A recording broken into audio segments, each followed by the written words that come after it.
我大学刚毕业就豪取4杀，被最高法判决死刑。不曾想在行刑当天，竟有几十架武装直升机来劫刑场，更是让马上升天的龙国泰斗起死回生。只因我在被击毙前说了一句话，我嘎了将是龙国最大的损失。而此时的我正在接受审判。叶城，经最高法核准，对你下达死刑通知书，今日执行死刑。你还有什么话说？我摇了摇头说道，我没什么好说的。起因是我在参加完毕业典礼返家途中，亲眼目睹亲生母亲被5名富二代围殴羞辱，狂怒之下，我直接奥拉夫开大，拿起街边肉贩的菜刀，豪取4杀，打残1人，最终造成4打1残的重大刑事案件。而在我说完这句话后，在场的众人一片叹息，法官高卫民更是感觉无比遗憾。但凡我手下留情，少砍死2个，也不会落到如此下场。谁能想到我这么狠，直接从2仙桥砍到成华大道。叶城，你母亲来了，要不要出去见一面？高卫民轻声说道。我张了张嘴，最终还是摇了摇头，算了，不见了。最终结果都是一样，就不给他老人家留下悲伤了。高卫民见我放弃接见家属，只好挥了挥手，那就出发吧。我迈着沉重步伐向外走去。当我看见门外的警用伊维科大金杯后，不由心头一松。龙国在很久之前就采用注射的方式来处决犯人，犯人躺在移动注射车上，双手双脚被严密束缚，法医会将药剂扎入对方静脉中，就像输液一般。这玩意儿注射完不到1分钟，犯人就原地升天，属于是比较温和的处决方式。想到这，我甚至有心情和一旁的高卫民调笑道：法官，我听说行刑时犯人可以要求播放音乐，我的要求不高，能不能给我来一首向天再借500年？一边说一边踏上伊维科大金杯。可随即我整个人一愣，车里哪有什么法医、护士，只有一排冰冷的座椅和精钢打造的栅栏，这是怎么回事？我不由转头看向高卫民，此时的高卫民脸上写满了尴尬。兄弟，你还想听向天再借500年？别闹了，知道真相的你眼泪就要掉下来。随即咳嗽了2声说道：兄弟，你先不要紧张，我现在这有个好消息和一个坏消息，你想先听哪个？我一听顿时傻眼了，我都要马上打的人了，你让我选择，不会是虚惊一场要无罪释放吧？那你先说坏消息吧。我心情激动地说道：坏消息是咱江城的注射直行车前几天因为空调坏了送去维修，到现在也没修好，所以这次采用枪决的方式。啥玩意儿？我直接惊呼起来。高卫民见状慌忙又道：我知道你很急，但是你先别急，好消息是为了缓解你的痛苦，我们连夜找了几支81杠 7.62毫米口径，保证一枪下去让你嘎得透透的。我听完直接彻底疯狂，这是好消息，我招谁惹谁了？都要嘎了还这么倒霉。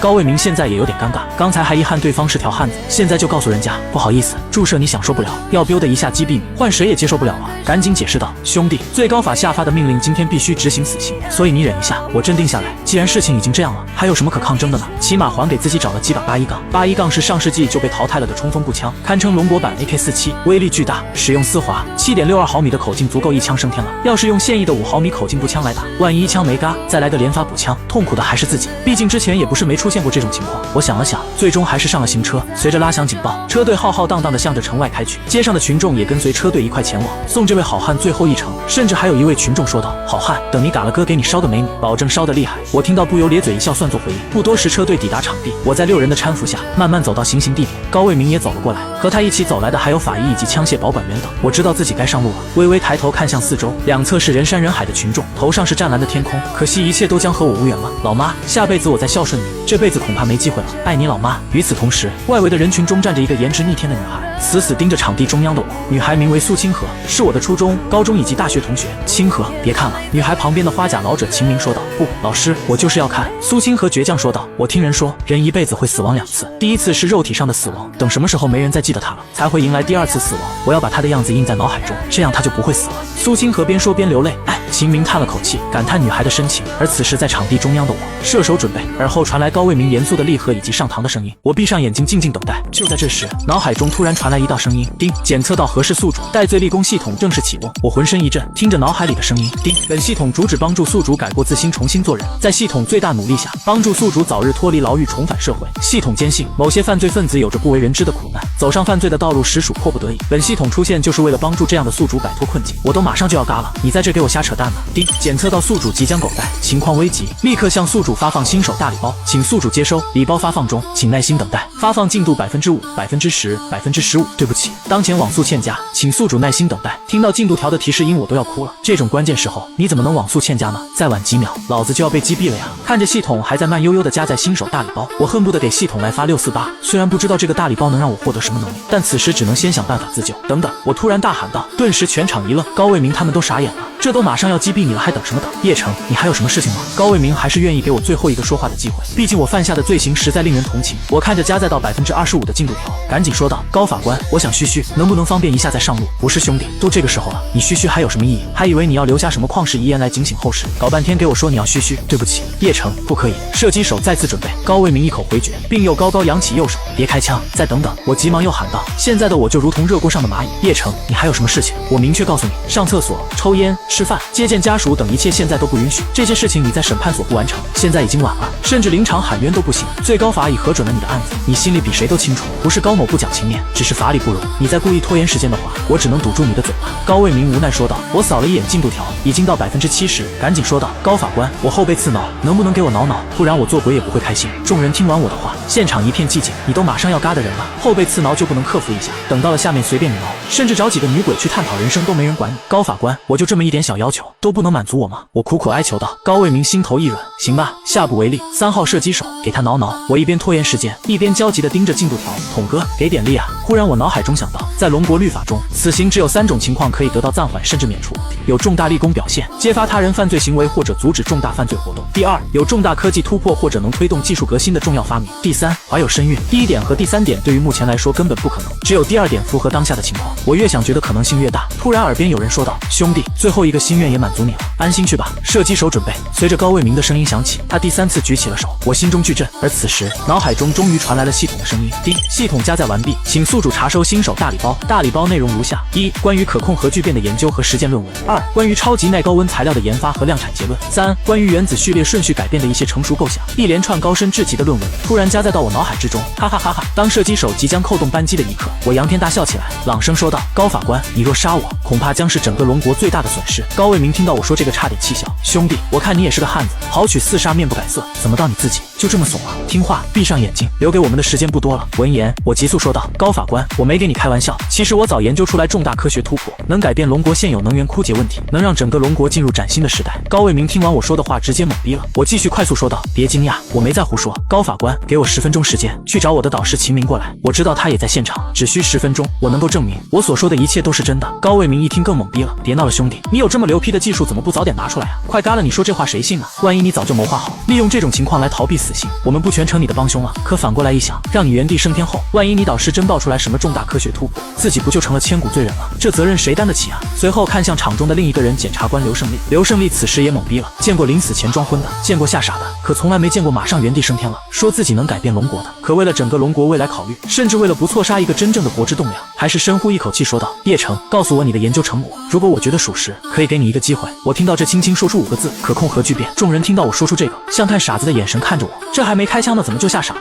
你说你是奥特之父的私生子，都比这个靠谱。当我看到众人的眼神，急切地说道：高法官，刘检察，请你们一定要相信我，把我的导师秦明喊过来，我只要10分钟，他能证明我没有说谎。高卫民不敢擅作主张，又将求助的目光看向刘胜利。刘胜利此刻也是纠结不已，对方说的话若是真的，那么他和高卫民都将载入史册；可对方说的话若是假的，那么他2人都将丢掉工作，并成为整个政法圈的笑柄。不过他还是选择给叶城一个机会，只因对方并非罪大恶极的坏人，只是个为了母亲好取4杀的铁血汉子。想明白这一切，刘胜利冲高卫民点了点头。高卫民第3次放下手，对一旁的一名法警说道：去人群里问问有没有一个叫秦明的人，给他严格搜身，将他带过来。是。法警转身朝人群吭哧吭哧就跑过去，围观人群全都傻了，什么情况？不是要击毙叶城吗？这怎么又停下来了？甚至还跑过来一个法警小哥。法警小哥焦急地跑到人群后，直接扯着嗓子大吼：谁叫秦明？快点告诉我谁叫秦明？秦明在不在？众人都不敢回应，生怕惹上麻烦。再问一次，谁叫秦明？秦明到底在不在呀？在的话回应一下，快点啊！小哥急得大吼：人命关天啊！要是喊不到秦明，枪里这发子弹一会还得送给叶城。我是老教授秦明，只好猛圈地抬了抬手，轻声回应道。小哥见有人回应，慌忙冲进人群，直接从老教授的兜里掏起东西，什么手机、钥匙、零钱、身份证一下子全扔出来，甚至将他的外套外裤脱下，皮带抽掉，鞋子都给扔在地上。几秒钟的功夫就给老头留了个裤衩背心。秦明整个人都傻了，我擦嘞，这是要干什么呀？法警小哥实在顾不上解释，连拉带扯的带着老教授向场地跑去。周围的群众看到这一幕全惊呆了，围观个枪决都变得这么危险，难道是行刑现场搞活动大促销，杀一送1？随即筛选1名幸运观众现场击毙。人们懵逼的看着老头被人带走，秦明也完全傻了。小同志，请问我这是要死了吗？老头一边跑一边哆哆嗦嗦地问法警小哥：不是秦老师，您误会了，是叶城在执行枪决之前说他有了重大科技突破，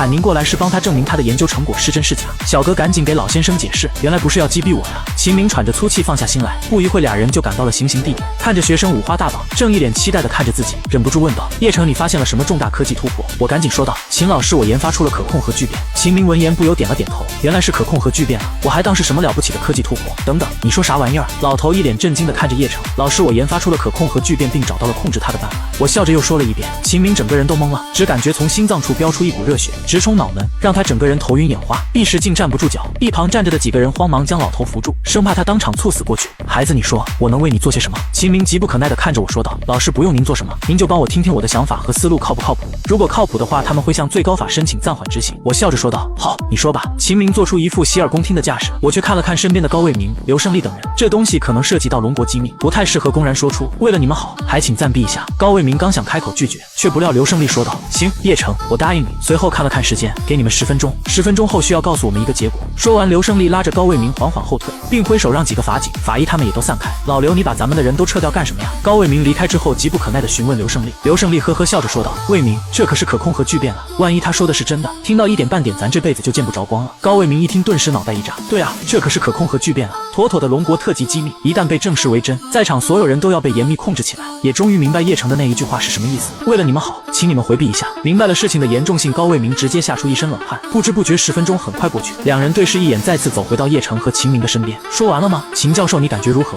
秦明此刻却一脸懵逼，他无辜地看了一眼叶城，又看看刘胜利二人。抱歉两位，我对叶城的话没太听懂。啥玩意儿？两人的表情一下子变得精彩万分。没太听懂，这意味着什么？意味着一位在整个龙国都小有名气的物理教授竟然听不懂叶城的话，这说明了什么？说明这小子在信口胡说。高卫民满脸歉意地说道：秦教授，对不住让您受惊了。随后又狠狠瞪了一眼叶城，你小子等着，看我一会怎么好好击毙你。来人，带秦教授回去吧。说着，高卫民就要让法警送秦明离开。秦明见状赶忙说道：不是，两位领导，你们误会我的意思了。我学生叶城给我讲的理论知识和相关论证让我叹为观止，但可惜我是研究天体物理方面的教授，对核物理确实不太了解，所以我是真没太听懂。闻言，高卫民和刘胜利都傻了，江城大学的教授都听不懂，这怎么办？我在一旁也是一脸无奈，我也不想讲得这么深奥复杂呀，但奈何系统给的学术论文太超前了。就在法警要带走秦明的时候，老头慌忙说道：不过我知道有人能够听懂。高法官、刘检察，求求你们再给我一个机会，我的老师齐老就是专门研究核物理的顶级专家，只要让我打个电话，我很快就能向你们证明。两人一愣，齐老不是中科院顶级大佬，现代核物理之父吗？秦教授竟然是齐老的学生，而我听到后也是欣喜若狂，真没想到导师竟然藏得这么深啊。而秦明则是羞愧的脸色涨红，他早年跟随过齐老学过2年核物理，因为受不了一辈子隐姓埋名的代价，主动转成天体物理，重新选择导师。按照古代师规来说，算是改换门庭，欺师灭祖，为人不耻。这件事原本要埋在心里一辈子的，如今为了救自己学生，只好坦诚相告。两位领导，求你们再相信我一次，只要给我15分钟，我一定让齐老亲口告诉你们叶城存活下来的价值。两人眼神交流片刻，只好沉重的点点头。行吧，不过我们要提醒你，这是最后一次机会了。好，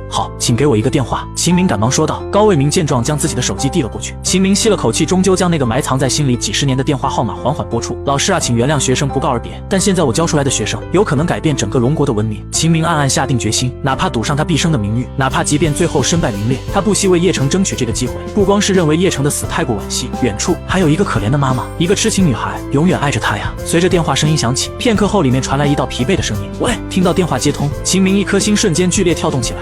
喂，是齐老师吗？我是您的学生秦明啊，76届清北大学物理系的秦明。老师，您在听我说话吗？秦明激动的话都颤抖起来。不好意思，秦先生，我不是你的齐老师。秦明顿时脑袋一懵，难道我记错电话号了？不可能啊，这个号码他化成灰都不会忘记，怎么可能记错？秦明着急说道。那麻烦您把电话交给齐老，我有10万火急的事情找他，人命关天的大事。不好意思，他接不了您的电话了。手机那头的声音依旧疲惫，甚至隐藏着巨大悲伤。秦明闻言，脑袋都要炸了。齐老难道已经离开人世了？不等秦明开口，电话里那人已继续说道：秦先生，虽然我不知道您是谁，但很抱歉，我父亲于昨日不慎摔倒，当场昏迷，已在 ICU 抢救1天1夜，连医疗专家都束手无策，现在他实在没办法接您的电话。我是他的儿子齐清淡，您有什么事情可以告诉我？电话那头的声音还没有说完，语气已陷入哽咽。秦明举着电话，一句话也说不出口。他没想到叶城的运气如此倒霉，明明研究出了可控核聚变，明明有了证明自己的机会，唯一能为他证明的齐老却不行，我不能放弃，放弃叶城就是放弃整个龙国崛起的希望。秦明深吸一口气，顾不得电话那头的悲伤，继续说道：齐教授，我听过您的名字，我知道您您是理论物理方面的专家，对核物理没有太多研究。可现在我有个学生即将执行枪决，他叫叶城。这孩子研发出了可控核聚变，现在急切需要齐老的证明。如果齐老不能的话，您能不能帮我找人？你说什么？秦明的话没说完，齐清淡已在电话里惊呼起来。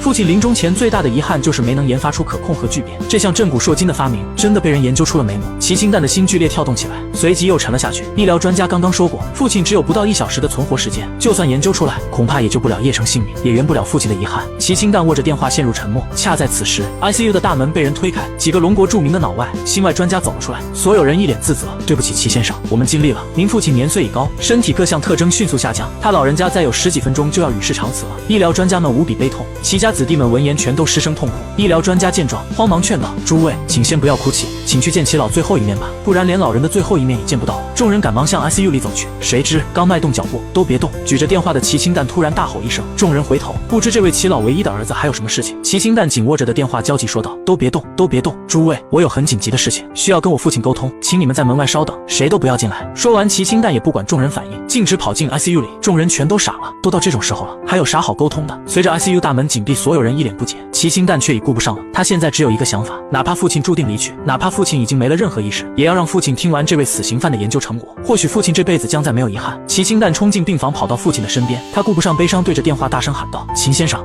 快让您的学生将他的发现讲出来，求求您让他圆了我爸爸的梦，我会想办法帮他证明他的发现，让他不被枪决。”说完，齐清淡径直将电话放在父亲耳边。秦明也浑身激动，他意识到这恐怕是叶城最后的机会，他赶紧将手中电话递了过去。叶城，快说，将你知道的一切快说出来，我抱着最后的希望接过导师手里的电话，对着电话那头阐述了我所掌握的技术。不料我刚讲完，正准备问问对方的意见，电话竟传出了嘟嘟嘟的声音。 What are you 弄啥嘞？怎么样？秦明见我的耳朵离开了手机，一脸激动的询问，我却满脸懵逼的看着高卫民。高法官，你电话是不是欠费了？我还没说完呢，电话就给挂断了。秦明当场傻了。高卫民闻言走过来道：“怎么可能？我这电话24小时保持开机，就算欠费了也能让你打完这通电话。你该不会是被齐老当场拆穿，又要找理由狡辩什么吧？”秦明也看出了高法官的怀疑，慌忙抢过手机，再一次拨回去。只可惜电话那头却传出一阵冰冷的提示音：“对不起，您所拨打的电话不在服务区，请稍后再拨。”秦明的心一下子凉了半截。高卫民看着秦明一脸绝望的神情，轻轻说道：“秦教授，该不会是齐老将你们拉黑了吧？”秦明现在也说不出个所以然来，到底是手机没电，还是把自己拉成黑名单，恐怕只有电话那头的齐清淡知道。秦明还想争取什么，慌忙又道：“高法官，能不能让我换个电话再试试？”此时刘胜利从不远处也走过来了，证明了吗？他看向高卫民，轻声问了一句。高卫民摇了摇头，见秦教授还要说话，刘胜利抬了抬手：“秦教授，市里刚刚给我来电话了。”场中几人闻言心中一紧，刘胜利深深吐了口气说道：“市里说立刻执行死刑。”高卫民闻言收起兜里的电话，无奈地对秦明说道：“秦教授，对不住了，来人，送秦教授回人群里吧。”之前带秦教授过来的法警小哥只好拉着老头就要离开，秦明只能一步3回头，被人带离了场地。此刻我则是一脸的绝望，难道连可控核聚变也救不了我？秦明回到人群之后，叶城的母亲李秀兰以及暗恋叶城的苏清河慌忙围了过来。秦教授，是我儿子的命有转机了。面对2个女人一脸奇迹的眼神，秦明痛苦地蹲在了地上，抱住了头。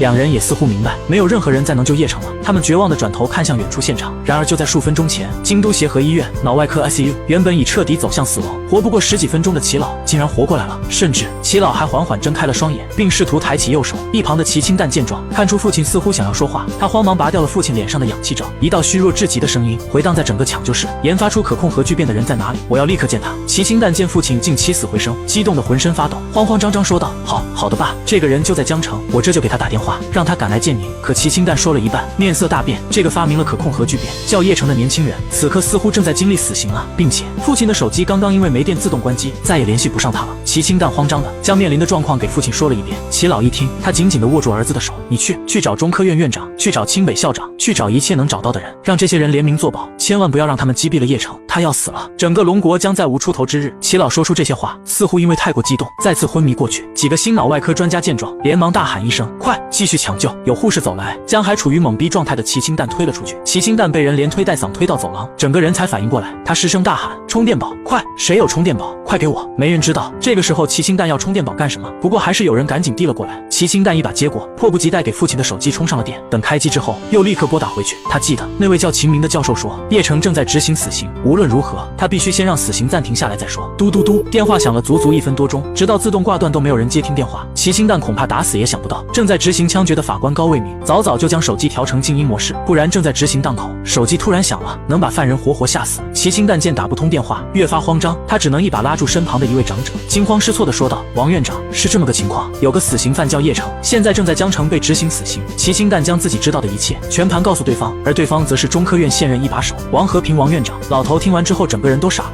齐星蛋见王院长还一脸懵逼的模样，是真急眼了。王院，我父亲用他一辈子的清誉担保那个叫叶城的人没有胡说，求求您快点想想办法吧。他要是死了，我父亲说荣国将再无出头之日。齐星蛋实在没办法，只能搬出了老爹那句惊世骇俗的言论。王院长也被震惊到了，脸色瞬间严肃起来。能让一个国之功臣，一位江心泰斗说出这种话，只能表明这件事情里没有一个人在开玩笑。如果他当作开玩笑的话，恐怕将成为历史罪人。王和平想到此处，手也忍不住颤抖起来。清淡，这件事你别管了，我来想办法。说完，老头拉了几个人，快步走到了僻静的地方。这几个人中有清北现任校长、核武研究所现任所长，甚至还有国防委派来的一位实权大佬。毕竟齐老即将逝世，他们必须全程在场，记录重大历史事件。老王，出什么事了？你刚刚跟清淡的孩子说什么呢？几人见王和平一脸惊慌，皱眉问道。王和平赶紧将事情给几人说了一遍。什么？惊呼声又一次响彻整个楼道。王和平双手一压，急吼吼喊道：“来不及了，老哥们，快！你们谁认识最高法的人？快给他们打电话，再晚就真的出大事了。我认识最高法的老宋，我现在就打。”国防委来的那位实权大佬急赤白脸的赶紧掏出电话。片刻，最高法首席大法官宋志宪听完电话后，从椅子上直接跳了起来。什么玩意儿？怎么不早点说呀？宋志宪这话一说，让医院里的几个人心头一跳。什么意思？难道电话打晚了？那个死刑犯已被击毙了？然而宋志宪接着说道：“你们早点说呀，我也不会核准叶城死刑。这孩子的案子我全程盯着，他是真不容易。”几人顿时一阵无语。靠，我们跟你聊城门楼子，你跟我们这扯胯骨轴子。王和平索性一把抢过电话，急吼吼喊道：“老宋，没时间给你掰扯有的没的了，你赶紧下达暂停死刑的命令，快呀！叶城要是被你们给处决了，我中科院所有院士组团去你家送花圈。”宋志宪听得心头一颤，见王和平都下狠话了，只好连连说道：“行，你先别急，老王，我这就给打电话，让他们紧急暂停执行。”宋志宪说完之后，不等对面反应就直接挂断电话，接着就给江城法院打去电话。几十秒后，电话接通，宋志宪急速说道：“喂，我是首席大法官宋志宪，你们江城今天是不是有个叫叶城的犯人要执行死刑？我命令你们立刻停止执行，手续我稍后给你们传真过去，听到没有？”谁知电话那头的接线员显然脑袋不太够用，冷不丁接到这么个通知，谁信啊？对方直接对了回来：“啥玩意儿？你是宋志宪，我还是宋志宪爹呢！警告你啊，没事别乱打电话，这里是江城法院，你谁啊？说停就停，有毛病吧？”啪，电话被直接挂断。宋志宪听着电话里的嘟嘟声，直接傻了。小子，你最好别让我知道你是谁啊！时间紧迫，宋志宪顾不得生气发火，他只能又查到江城法院大法官的私人电话，直接打了过去。与此同时，协和医院内，王和平几人依旧紧张的苍蝇搓手，他们实在不敢相信老宋那边的办事效率，毕竟这里面跨越的等级实在太多了呀。国防委来的那位大佬终究忍不住了，要不我直接命令江城驻扎的军队过去拦截。王和平等人一愣，同时点了点头，要得。大佬见状也不再废话，直接掏出手机拨通一个内部号码。原本平静的江城军区，在接到大佬电话后几秒钟内，刺耳的警报声就被拉响，所有带职位的指挥官全部疯狂从办公楼跑出，一边跑一边大喊：“上级紧急命令，限我们5分钟内赶到城东执行任务，快！”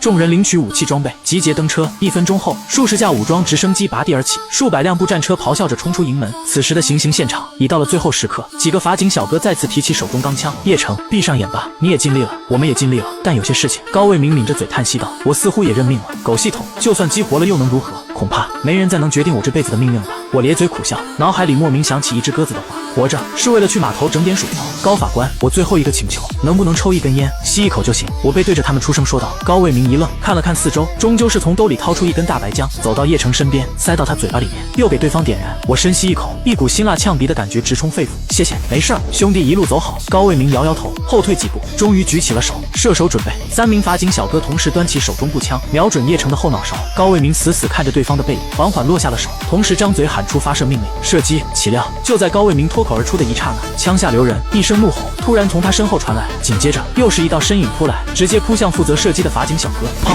刺耳的枪声也同时响起，面前的叶城一下子倒在地上。高卫民整个人都傻了，发生了什么事情？谁这么大胆子敢劫法场？等他瞪大眼睛看清眼前的一切，不由失声喊道：“老刘，你要干什么？”刘胜利扑倒负责执行枪决的法警后，人死了吗？刘胜利顾不得解释，疯了一样从地上爬起，又跑到叶城身边。等看到叶城耳旁那一道血痕之后，就回来了。果然然就回来了。我被刘胜利一把拉起，整个人都迷迷糊糊，双耳的风靡导致脑袋疼痛欲裂。打偏了吗？我懵逼的看着老刘，下意识问了一句。刘胜利听到叶城的话后，只能摇晃着对方大喊：叶城，你不用死了，听清楚没有？上面下了命令，暂停执行死刑，你不用死了。我因为双耳的风靡，只看到刘胜利的嘴一张一合，不明白对方在说些什么。不过看着对方眼中的笑意，似乎明白过来，心神一松，再也扛不住这样的大起大落，直接晕死过去。快给他止血！刘胜利见叶城晕倒，吓了一跳，慌忙让法医过来帮忙。高卫民此时还傻傻的站在原地，不知道到底发生了什么事情。刘胜利见状无奈说道：卫民，赶紧看看你的手机吧，你电话都要被人打爆了呀！上到龙国首席大法官，下到你的顶头领导，都气疯了，最后电话都打到我这里来了。什么？高卫民彻底傻了，慌忙掏出手机，看到手机上至少有数十个未接来电，并且还在持续震动之中。他下意识按下接通按钮，里面瞬间传来顶头上司的声音：高二，高二，人没杀吧？一贯沉稳严肃的老大，此时声音里都带着颤抖。高卫民蠕动着嘴角，心里也是无比后怕。领导还没杀，好好好，最高法命令你们立刻暂停死刑，听到没有？高卫民闻言正要回复收到，突然整个场地似乎瞬间沸腾起来，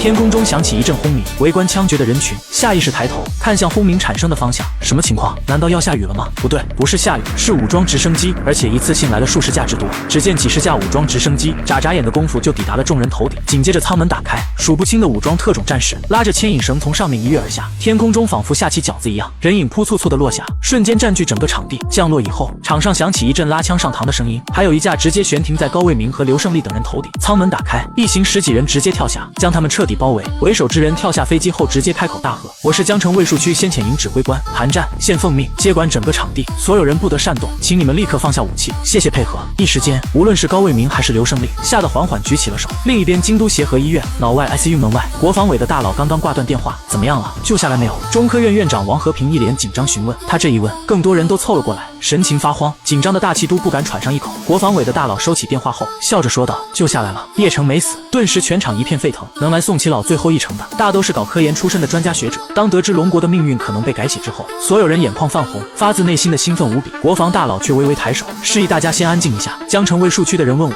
接下来该怎么办？我需要听听诸位的意见。这小子研发出了可控核聚变了，当然是派专机将他接回京都。我们赶紧组织核物理专家团队和他接洽。王和平一脸明智顾问说道。行。国防委大佬闻言，那我就让江城那边先把人送过来再说。他再次拿起电话就要给当地致电，不行，岂料电话还没拨出，不远处传来一声厉喝。这话一说，全场的人都愣住了。众人一回头，见竟然是最高法的宋知县来了。为什么呀？将叶城带回京是必然的事情，你凭什么阻止？大佬不悦地说道。就凭他是犯人，是死刑犯，是造成4死1重伤的死囚，你说凭什么？大佬没想到对方用叶城身份说事，在他看来，那几个人渣死有余辜，欺辱叶城母亲，若换成了他，甭说4死1重伤了，对方全家都给抄了，祖坟还得刨成游泳池。叶城这是干的爷们，有目共睹。大佬刚想反驳，然而宋知县的下一句话直接给他堵死。在场诸位，我且问你们一句，你们能确保叶城说的一切都是真的？能确保他的研究成果都能实现吗？你们谁能确保？站出来给我用脑袋保证，我可以让你们带他离开。宋知县这话一说，众人都愣住了。是啊，谁能确保叶城的可控核聚变就是真的？没有人能，也没有人敢。即便他有齐老亲自背书，即便他仅仅通过电话就挽救了齐老的性命，但这种事情也没人敢用脑袋保证。一时间，场面一片死寂，谁也不敢再说什么。唯有齐老的儿子齐清淡张了张嘴，想告诉众人：诸位，我父亲用起死回生来证明叶城话不会有假，可这又能证明什么呢？父亲还在昏迷抢救之中，一切只能等他醒来再说。最终，中科院的王院思虑了一会，说道：老宋，你看这样行不行？先暂缓叶城的死刑，保住他性命再说，然后我们立刻成立科研团队，前往江城和叶城面对面接洽，一旦证明叶城所言不虚，再向上面申请赦免他的罪责，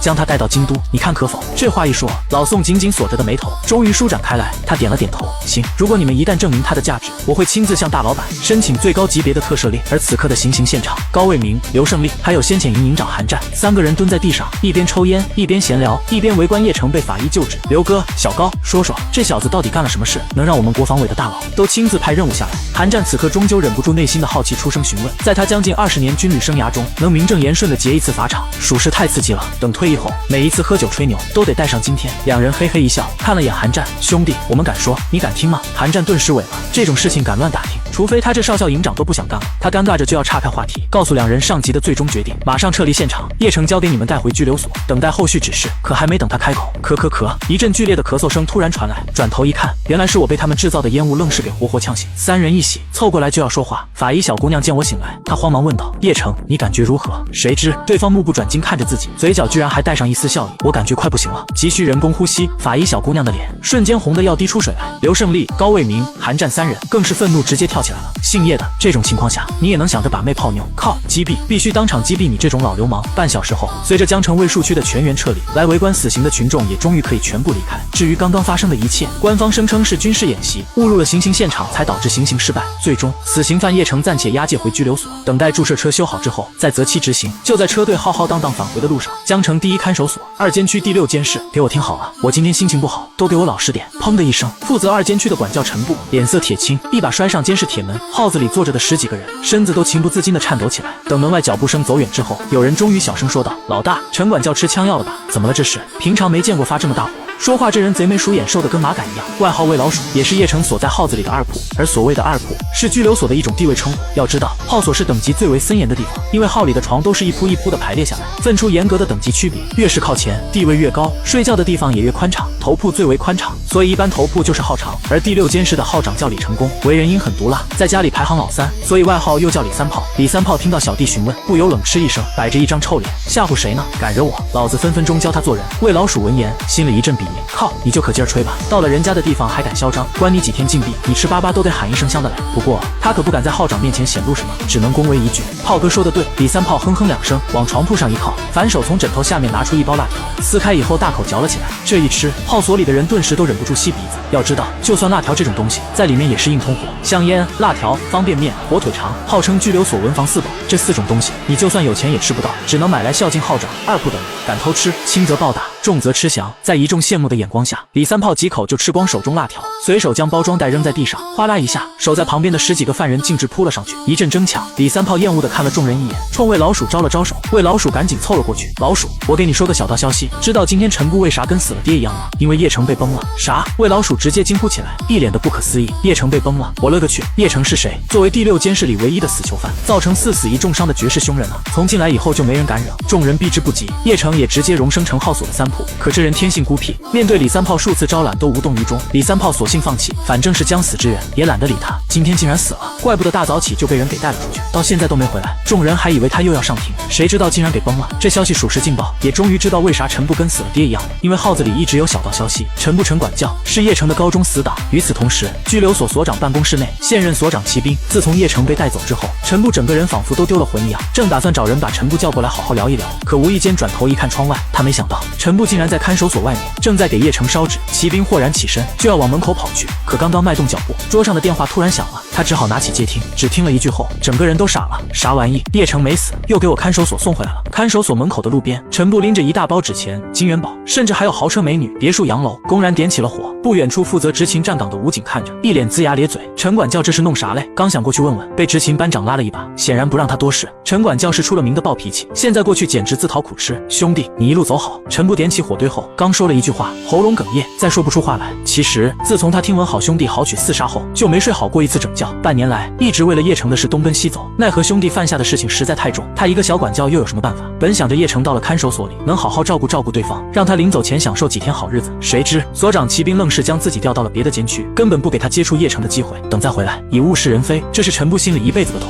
他看了看手表，已中午12点了。往常到了这个时候，死刑犯早就烧成灰烬被家属领走，好兄弟叶城肯定也彻底没了。陈布越发悲从中来，眼泪终于扑簌簌地掉进火堆里面。他一边扔着纸钱，一边流泪，脑海里全是2人高中时的点点滴滴。兄弟啊，怎么就这么死了？上学时候你非拉我去网吧让我沉迷游戏，你还告诉我磨刀不误砍柴工，学习娱乐两相宜。相宜你个大巴巴呀！你是真学霸，我也是真学渣，同样上网通宵，同样上课睡觉，你考上985，我就考上了个警校。现在想起来，我高中那会怎么就没掐死你啊？陈布回忆起当年往事，是真动情了，大把大把的纸钱扔了进去，心里更是疼如刀绞。花吧，兄弟，可劲花！我买个煎饼果子，你得抢我一半；买包辣条，你吃辣条，让我用馒头沾着包装袋。你自己说说，你还是个人吗？这下有钱了，下去可劲吃，可劲造。别说兄弟请不起你，他看到一旁的美女纸人，更是怒火冲天。对，还有苏清河，他也是瞎了眼，堂堂校花暗恋你这么多年，你可倒好，正眼不看人家一下，让兄弟这种单身狗情何以堪？现在你人都死了，我还得给你烧美女下去，你这辈子咋就这么能享福呢呀？陈布哇哇哭着，压抑在心底长达半年的情绪彻底爆发出来。虽然嘴上数落着叶城的百般不是，但只有他自己清楚，叶城是他的救命恩人。他自幼父母双亡，性格又暴躁孤僻，上学的时候根本没人愿意搭理。若非叶城主动凑过来带他一起玩耍，他连个朋友都没有。带他上网是为了开解他阴郁性格，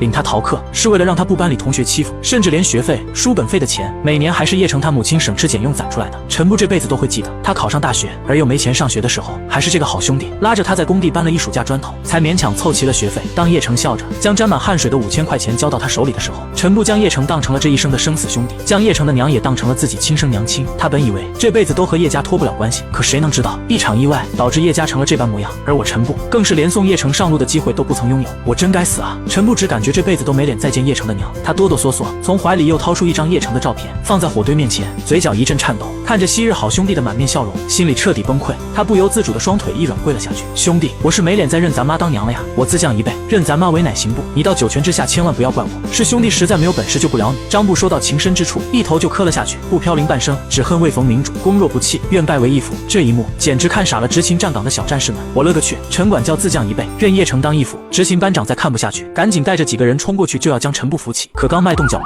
就听到一阵乌拉乌拉的响声，顿时浑身一紧。班长和其他小战士们瞬间站直身体，保持警惕向远处看去。只见远处一溜警车开道，长长的车队后面跟着一辆依维柯大金杯正急速驶来。几人心头一凛，慌忙又要去搀扶陈管教。若是让兄弟单位看到这一幕，岂不是要笑死人了？可惜陈布似乎彻底动情，对几人的搀扶根本无动于衷，只知道失声痛哭，就连面前停下了一长流的车队都不曾察觉。这时那辆警用依维柯大金杯停在看守所的门口，车上走下一人。执勤班长抬头一看，整个人都懵了。不光他懵了，所有带班的执勤小战士们也都一脸懵逼。我了个天，咱们这是大白天见鬼了吗？被拉出去枪毙的叶城死而复生了。没错，正是叶城一步步走出了依维柯大金杯。他垂头就看到了好兄弟陈布正跪在地上，冲着自己的遗像失声痛哭。义父啊义父，你死得好惨，是孩儿没用，从今往后孩儿逢年过节给你烧纸祭拜，永不断绝。就算以后有了孩子，也让跟你的姓延续你叶家香火。叶城当即懵了，我去，兄弟你搁着弄啥嘞？不过叶城随即也反应过来，感情这兄弟是以为自己死了，在这给自己送最后一程。他忍不住朗声笑道，哈哈哈，让你儿子也跟我的姓，果真马义子。陈布正沉浸在悲痛之中，突然听到耳边传来一个熟悉至极的声音，他豁然抬头，顿时整个人都傻了。他根本不敢相信自己的眼睛，只感觉自己产生了幻觉。兄弟你不是死了吗？咋又回来了？我无奈地指了指头说道，嗨，一梭子子弹都打完了，我也没死，只能回来继续服刑，你说闹不闹心？陈布直接听傻了，兄弟你要不要听听你在说些什么？7.62毫米的大口径步枪子弹，一梭子至少30发，全部打在你脑袋上，你脑袋什么玩意儿做的？钛合金也扛不住这样摧残了。可事实就在眼前，由不得陈布不信，好兄弟似乎真没被活活打死。他神情呆滞地问了一句，果真马义父？这时看守所的所长骑兵也终于冲出来了，看到眼前一幕，眼前一黑，差点没晕死过去。自己手下的管教认了看管的死囚当义父。陈布见骑兵出来，赶紧问道，这到底是怎么回事？七所，我兄弟这到底为啥呀？骑兵没好气地看着这家伙，恨不得给他一个电炮。你兄弟鸿福齐天，暂时死不了了，严密看护好他，他要出了一点问题，你和我都得掉脑袋。骑兵急吼吼的又跑了回去，似乎再待一秒都得气得当场去世。我一脸笑意看着陈布，接着两人紧紧拥抱在了一起，泪流满面。重生了，老子彻底重生了，我明白，等待他的将是一个异常精彩的人生。不光他，整个龙国也将因为自己的存活彻底腾飞。而与此同时，京都某秘密基地，一架由国防委调派的军用专机腾空而起，专机甚至由4架战机沿途护航，目的地直指云省江城。专机上由王和平带队，一众人正襟危坐在飞机上面，但依旧难掩心中激动，因为他们知道，或许即将见证一个历史性的时刻。一旦可控核聚变被彻底证实，那么龙国将在极短的时间内发生天翻地覆的变化。此刻，一众核物理专家都在紧张地翻阅资料，为见到叶城而做着最后准备。中科院院长王和平看一切安排妥当后，起身来到后舱，小孙，江城那边安排的怎么样了？叶城回看守所没有？我们一下飞机能不能立刻过去见他？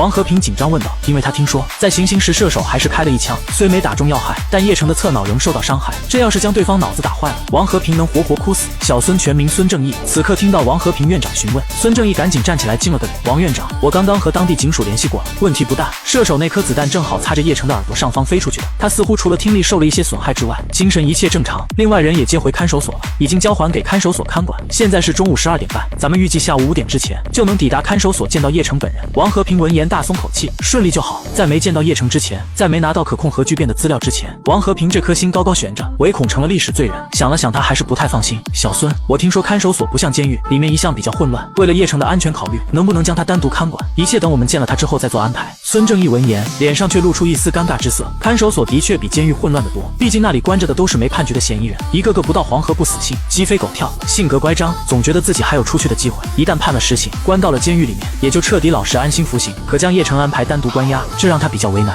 早听说江城治安比较堪忧，尤其主城区的拘留所人满为患，哪里有什么单独关押的房间？但面对王院请求，他还是点了点头。行吧，我这就联系当地，让他们想办法解决这件事，务必保证叶城人身安全。王和平闻言，张张嘴还想说些什么，可机舱里突然传来机长焦躁的声音：对不起诸位，因川省突发大雾，飞机能见度严重不足，为了各位专家安全考虑，上级要求立刻沿途备降，等待浓雾消散后再次起飞，预计耽搁10小时以上，敬请谅解。王和平一听，眉头深深皱了起来，真是好事多磨呀。半个小时后，此时的江城看守所综合管理大厅，知道一点内情的骑兵咳嗽2声说道：都给我听好了，上面来了硬性要求。这话一说，所有管教文员顿时都站直身子。骑兵严肃说道：从现在开始，叶城被视为咱的特种看护对象，他的人身安全、饮食安全必须受到最顶级监护。在上级专家团队抵达看守所之前，叶城出现任何问题，所有人都要脱衣服滚蛋，听到没有？是。众人神情一凛，轰然点头。随后骑兵又看向我，对我商量说道：叶城，要不委屈你一下，在综合管理大厅将就一晚上行不？目前确实没有单间的地方，等上面来人了，再协调给你安排到其他地方。我却呵呵笑了，目光下垂看向了自己的手铐脚镣。齐所，你让我在大厅里被人围观吗？骑兵显然也明白对方的意思，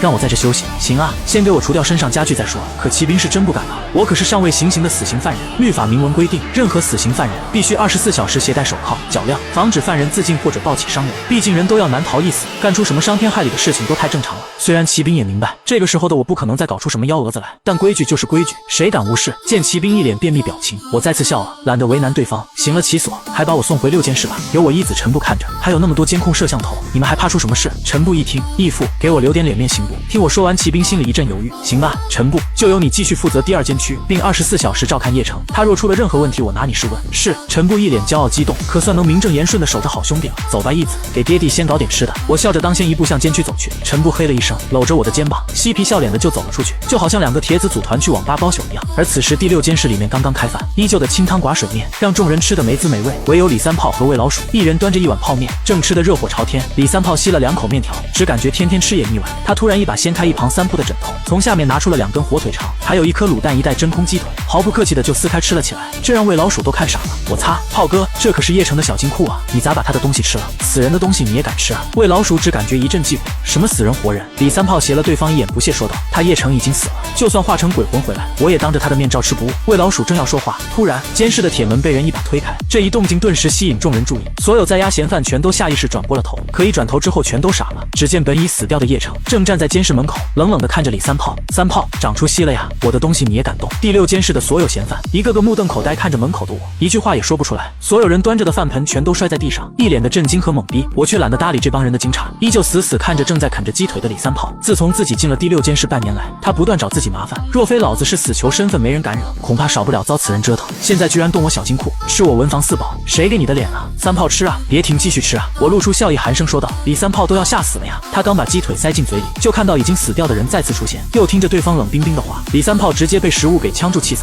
剧烈咳嗽起来。他一张肥脸瞬间变得通红，又从红变白，失去自主呼吸的能力，恐怕要不了1-2分钟，整个人都得活活憋死过去。站在我身后的陈部见状，心里一抖，我去，义父啊！李成功要是当场被你吓死，我这身衣服就甭想穿了。他慌忙走进监区，砰的一声，抡圆胳膊冲着李三炮的后背就来了一记电炮，是，噎死你活该！可怜三炮哥挨了一记重锤，终于将嗓子眼食物给吐出来了。他赶紧深吸一口气，整个人瘫了下去，全监室的人都吓傻了。我勒个去，早就听闻城管教是全所出了名的暴脾气，对待嫌犯从来都是铁腕镇压，没想到这么刚啊！一记电炮差点没把李三炮当场送走，不过也多亏城管教出手，不然三炮哥得彻底交代过去。全体起立，陈部锤完李三炮后直接立刻出声，哗啦一下，他吼完之后，无论在床上的人还是蹲在地上，全部条件反射一般站直身体，包括刚刚还瘫在床上的李三炮也慌忙跳起来，光着脚站在地上，这让一旁魏老鼠一阵比，炮哥你果然就只会吹啊！刚不还说陈部惹了你照样收拾对方，现在怎么就怂成了这副模样？不过此刻谁敢笑话谁啊？全都目不斜视，死死盯着城管教，齐声大吼道。陈部冷笑一声，扫了众人一眼，值班员呢？出来报数。6铺一个小伙闻言赶紧跳出来报告政府，第6监室应到14人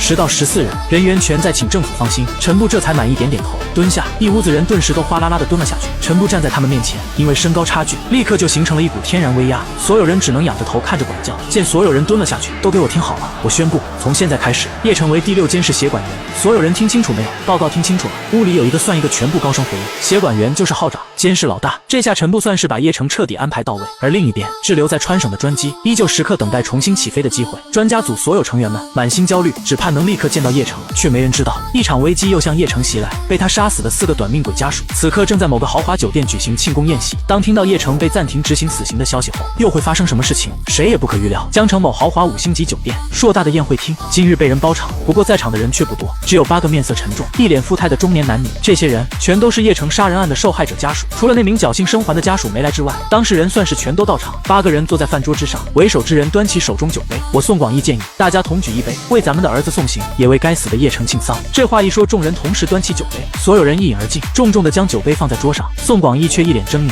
诸位，叶城被枪毙，算是第1步走完了，接下来咱再走第2步，不折腾的他叶家家破人亡，不把那个该死的老太婆也收拾死，我这口气还是咽不下去。这话一说，几人一阵点头。是啊，咱们千金之躯的宝贵儿子，让一个叶城给弄死了，以为你死了，这事就算完了吗？不可能，叶城，你死之后，你那老娘也别想苟活，不折腾的你到阴曹地府也不安生，不把你娘也送下去陪你，如何对得起我们4人显赫身份？几人密谋商量着李秀兰的死因。宋广义阴沉着脸听着，正要发表自己的看法时，桌上的电话却急促响起。他接通没说2句，整个人失声喊了起来：什么？叶城居然没死，并且又被送回了看守所里。这话一说，在场所有人全都傻了。宋广义挂断电话之后，整个人都陷入呆滞之中。其余7人迫不及待地出口询问到底是怎么回事。宋广义铁青着脸，咬着牙一字一句说道：死刑被终止了。法院的关系告诉我，是最高法发下来的终止命令书。不光被最高法终止了死刑执行，就连江城卫戍区的驻军也出动了。所有人呆呆地听着，就好像听天方夜谭一样。本以为叶城已经死了，甚至被烧成灰烬，总算能给儿子报仇雪恨，却没想到叶城竟然没死。众人沉默了。宋广义却用阴冷的目光扫向几人，一字一句说道：我出钱，无论多少，在看守所里弄死叶城，你们跟还是不跟？众人不可思议地看着老宋，这人已经疯了吧？竟然要买凶杀人，还在看守所里，这可是掉脑袋的大罪啊！广义，宋广义的老婆失声喊了一句，啪！宋广义回身就是一巴掌，厉喝道：闭嘴，这没你说话的份。说完，他恶狠狠地看向其他3人，老李、老徐、老王、老范，他今天没来就不算他了。老子再问一次，我要叶城马上就死，你们到底跟还是不跟？3人对视一眼，狠下心来说道：跟。老宋，你就说怎么整吧。见3人答应跟随，宋广义呵呵笑了，声音低沉下来：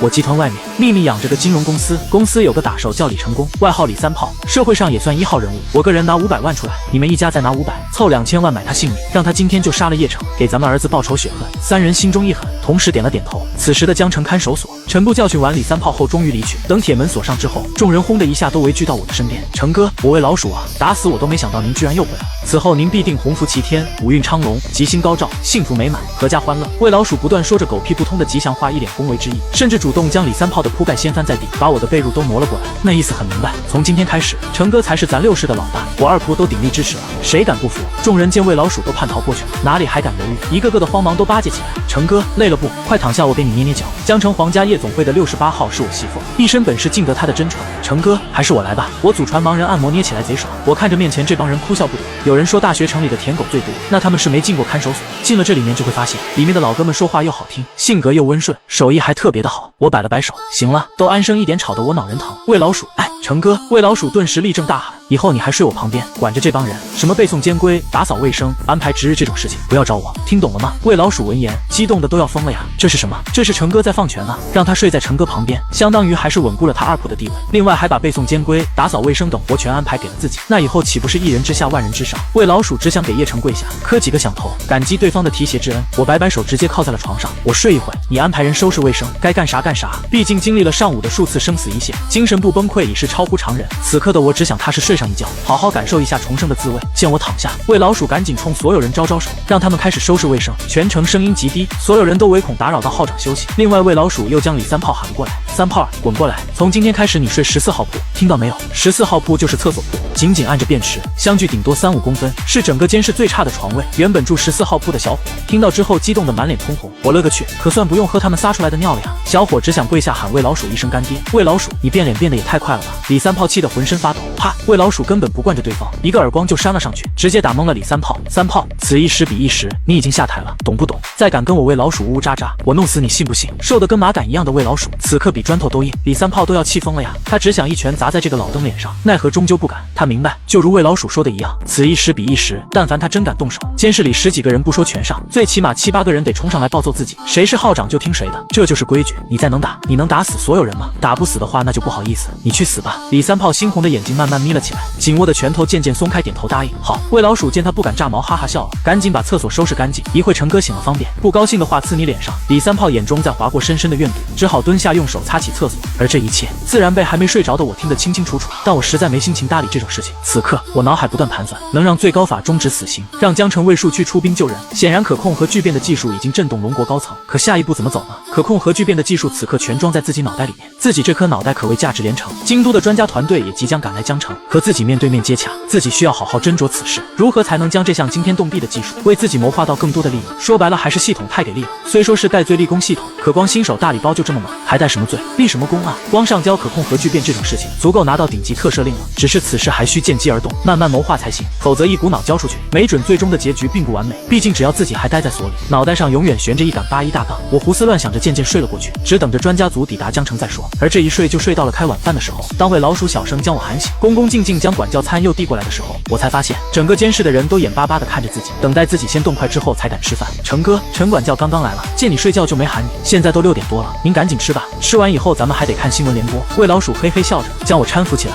我一想起那长达半个小时的电视栏目，瞬间没了胃口。又见兄弟陈部拿来了不少荤菜素菜，足够7、8个人食用，顿时明白他的用意，这是让自己恩威并施，尽快收拢号里所有人的心呢。我只好招了招手，行了，都别愣着了，过来一起吃。哗的一声，众人早被那饭盆里的红烧肉、大肘子馋疯了，听到我愿意和他们分享，顿时激动的都涌了过来，只是依旧不敢靠得太近，由魏老鼠给众人分配。滚滚滚，一人一块肉，一筷子青菜啊！拿了之后谢谢陈哥，众人一片感恩戴德。我懒得再管，自顾自扒拉起饭菜，但我敏锐注意到14号铺的李三炮并没过来，只是正将头埋在饭盆里，不知在干些什么。